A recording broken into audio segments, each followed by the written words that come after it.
June 1944, the island of Saipan, a small dot in the vast Pacific Ocean.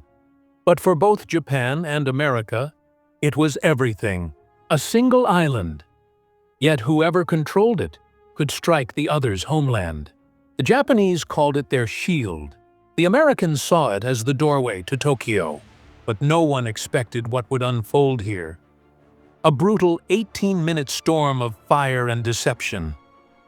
A battle so swift, so cunning, it wiped out 2,800 Japanese soldiers almost instantly. This is the story of the fake retreat at Saipan.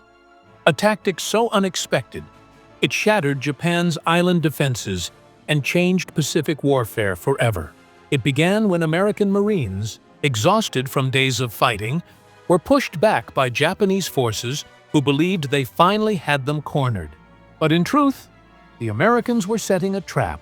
As night fell, the Japanese army prepared their final banzai charge. A suicidal rush they believed would reclaim the island. But what they didn't know was that the Americans weren't retreating. They were waiting. In the shadows of Saipan's cliffs, the Marines took position. Silent, still, unseen. Every man knew. One wrong sound. One flicker of movement. And the trap would fail. And when the Japanese came, they came with everything. Thousands of soldiers screaming through the darkness, straight into a wall of waiting gunfire. The battle lasted just 18 minutes. When it was over, 2,800 Japanese soldiers lay dead. Their last stand turned into a massacre of their own making. But how did this plan form? Who among the Marines crafted the fake retreat? And what secret signal turned the tide of Saipan that night? Stay with us, because what happened next would send shockwaves through Japan's military command and force Tokyo to realize the war was no longer in their favor.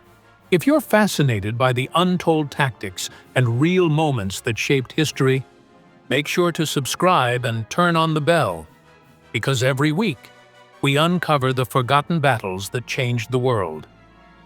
The fake retreat at Saipan wasn't born out of luck. It was born out of desperation and genius. For weeks, the U.S. Marines had been fighting tooth and nail through sweltering heat, thick jungle, and fierce Japanese resistance. Every inch of ground was soaked in blood. The Japanese soldiers, entrenched in caves and bunkers, refused to surrender. They believed death was honor and capture was shame. But after days of endless assaults, one American battalion commander, Colonel Dillon, noticed something others hadn't. The Japanese were growing bolder. They believed the Americans were exhausted and running out of ammunition. That observation sparked a daring idea. Let's make them believe we're falling back. The plan was dangerous, reckless even. But if executed perfectly, it could end the stalemate in one brutal, decisive blow. The strategy was simple in theory. The Marines would appear to retreat from the front lines at dusk, leaving behind a few abandoned positions, flickering lanterns, and even scattered gear to make it look real.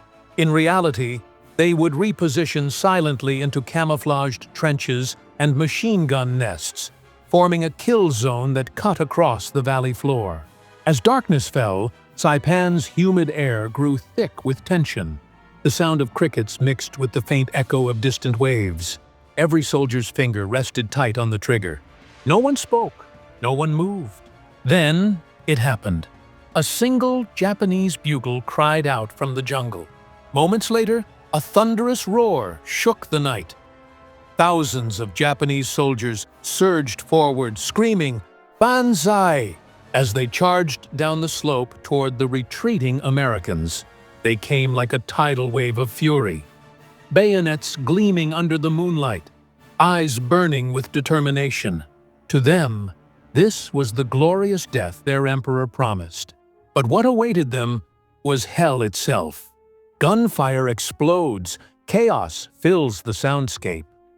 From the darkness, the hidden Marines unleashed everything they had. 50 caliber machine guns, rifles, mortars, even flamethrowers. The first ranks of Japanese troops fell instantly, but those behind kept charging, stepping over bodies, refusing to stop. Colonel Dillon shouted over the gunfire, "Hold the line! Don't waste a bullet!" The air turned red with tracer fire. The fake retreat had worked perfectly. For the next 10 minutes, the jungle became a furnace of explosions and screams. Mortar shells rained down, lighting the night in flashes of orange and white. The Japanese soldiers, caught in the open, had nowhere to hide. By the 12th minute, their formation had shattered. Survivors stumbled through smoke and flame, still swinging their rifles wildly, refusing to surrender. But it was hopeless. The Marines' crossfire had them locked in from 3 sides. In those final moments, some Japanese officers drew their swords and charged alone, shouting prayers to their ancestors before being cut down by gunfire. When the gunfire finally died, the silence that followed was almost unbearable. Smoke drifted across the field, mingling with the smell of burnt gunpowder and wet earth. The 18-minute battle, as it came to be known, was over. 2,800 Japanese soldiers lay dead. An entire regiment, wiped out by a plan so daring, even U.S. command hadn't fully approved it.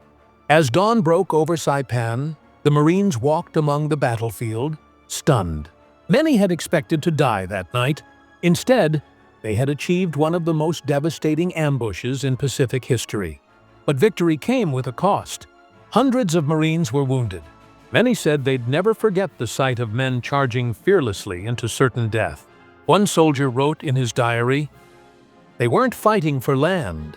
They were fighting for pride, for an emperor they'd never seen." That battle would haunt him forever.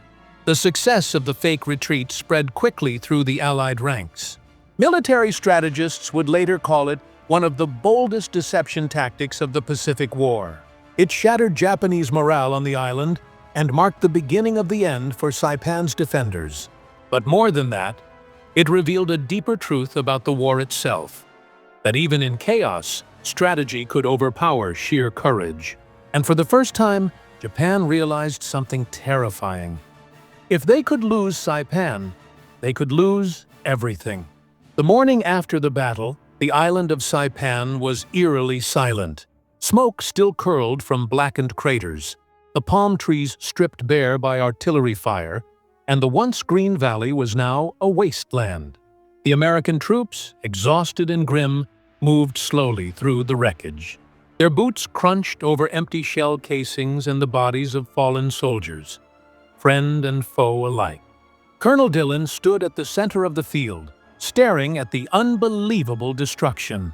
His plan had worked beyond expectation, but the cost was staggering. The Marines had survived the night, but at a price that none of them could easily bear.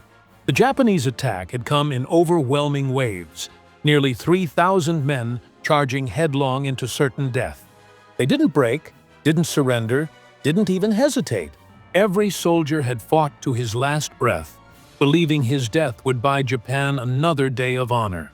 One Marine, Private Edwards, could still hear their cries echoing in his mind. He had fired until his machine gun jammed, then picked up a rifle from a fallen comrade and kept shooting. He remembered one Japanese soldier running toward him with a sword, face streaked with blood and dirt. And the moment he pulled the trigger, the image never left him. The aftermath of the fake retreat reached far beyond Saipan. It wasn't just a victory, it was a message. The Japanese command on nearby islands heard of what had happened and realized their tactics were becoming predictable. Their blind faith in banzai charges, once symbols of honor, had turned into suicide. For the Americans, however, this battle changed the way they fought. It proved that deception, precision, and timing could overpower even the most fanatical opponent. The fake retreat became a new kind of warfare, one that relied not on brute force, but on psychological mastery. But inside every Marine's heart, there was no celebration. They had witnessed courage and madness woven together in the same moment. Many soldiers couldn't bring themselves to cheer. The sight of so many lifeless faces, men who had once believed they were fighting for glory, made the victory feel hollow. Colonel Dillon gathered his men at sunrise. He spoke softly, his voice heavy with emotion. "Remember this," he said. "They fought for their country, same as we do. Don't forget what that means." The men nodded, but few could look him in the eye. They were proud of their success, yet uneasy about the cost. That day, reports of the battle reached Admiral Nimitz's headquarters. The news shocked the command. 2,800 Japanese soldiers wiped out in under 20 minutes. Strategists and intelligence officers studied every detail of the fake retreat. They analyzed maps, casualty figures, and radio intercepts to understand how such a small American force had destroyed an entire regiment. The conclusion was clear. The Japanese defense doctrine was crumbling. Their generals were still fighting a war of tradition, not adaptation. They underestimated American innovation, and Saipan had exposed that weakness to the world.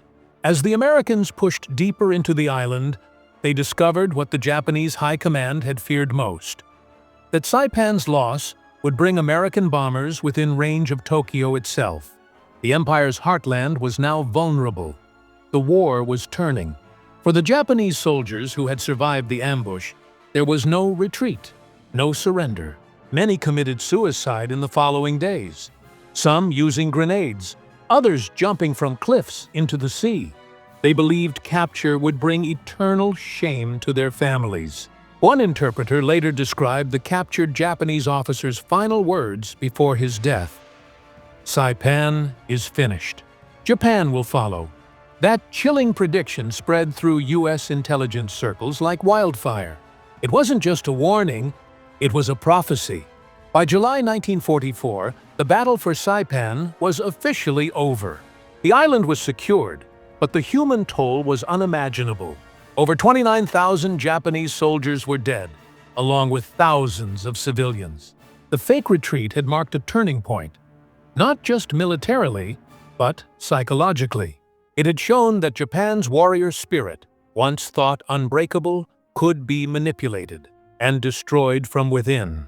For the American troops who survived, Saipan would forever remain the battlefield they could never forget, a place where courage met cunning, and both sides paid the ultimate price. The lesson of Saipan became one of the most studied events in military history. It taught the world that even the mightiest armies could fall, not through sheer power, but through a single, brilliant deception. In the years that followed, the story of the fake retreat spread through military academies, history books, and documentaries. But for the men who were there, it wasn't strategy or history. It was the memory of 18 minutes that changed everything. And as the war continued across the Pacific, those 18 minutes echoed in every battle that followed. A haunting reminder of how fragile victory could be, and how easily honor could turn into tragedy. When the last gun fell silent on Saipan, the island looked less like paradise and more like the ruins of another world. Palm trees lay scorched and splintered, their trunks blackened by flamethrowers. Craters pocked the earth like open wounds. The sea, once a calm turquoise, now carried the smoke of burning ships and the memories of those who never made it home. In the heart of that devastation, victory felt strangely quiet. The fake retreat, that bold, desperate act of deception, had rewritten the rules of Pacific warfare. What began as a trick born out of necessity had turned into a tactical masterpiece, studied by generals for decades after. But for the men who fought there was no sense of triumph. The silence after battle was heavier than the gunfire itself. Corporal Andrews sat against the ruins of a Japanese bunker, his helmet resting beside him, his hands trembling. He had seen men vanish in seconds, vaporized by artillery, shredded by machine guns, burned by their own courage. "We didn't win," he whispered to no one. "We just survived." American war correspondents soon arrived to record what remained of the battlefield. What they found stunned them. Thousands of Japanese soldiers, some still clutching their rifles, others lying face down in trenches where they had made their final stand. Entire platoons were found huddled together, their grenades clutched tight. a grim testament to their refusal to surrender. Photographs from that day would later circle the world, shocking the American public. For many back home, it was the first time they saw the true face of the Pacific War. Not flags or medals, but mangled bodies and hollow eyes. Meanwhile, in Tokyo, the loss of Saipan sent a tremor through the Japanese High Command. Emperor Hirohito's advisors gathered in silence as reports poured in. The Imperial Army had not only been defeated, it had been outsmarted. The words "fake retreat" became a bitter reminder of the enemy's growing psychological superiority. General Tojo, Japan's prime minister at the time, reportedly slammed his fist on the table and shouted, "If Saipan falls, Japan is finished." Within weeks, his government collapsed. Across the Pacific, the victory at Saipan gave the U.S. a new kind of power. The Mariana Islands were now in American hands, placing Tokyo itself within range of the mighty B-29 superfortress bombers. Within months, the first air raids on Japan began, turning the empire's cities into firestorms. The road to Hiroshima and Nagasaki started here, on the scorched beaches of Saipan. But even as the machinery of war advanced, the human cost continued to weigh heavily. Thousands of Japanese civilians on Saipan chose death over surrender, jumping from the cliffs at Marpi Point into the ocean below. American soldiers watched in horror as entire families, mothers, children, even infants, plunged to their deaths, believing the lies their government had told them, that Americans would torture and kill them.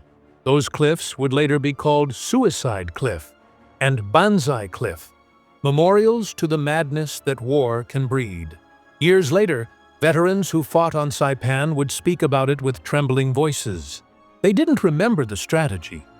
They remembered the faces, the enemy who refused to surrender, the cries in the night, the haunting silence when it was all over.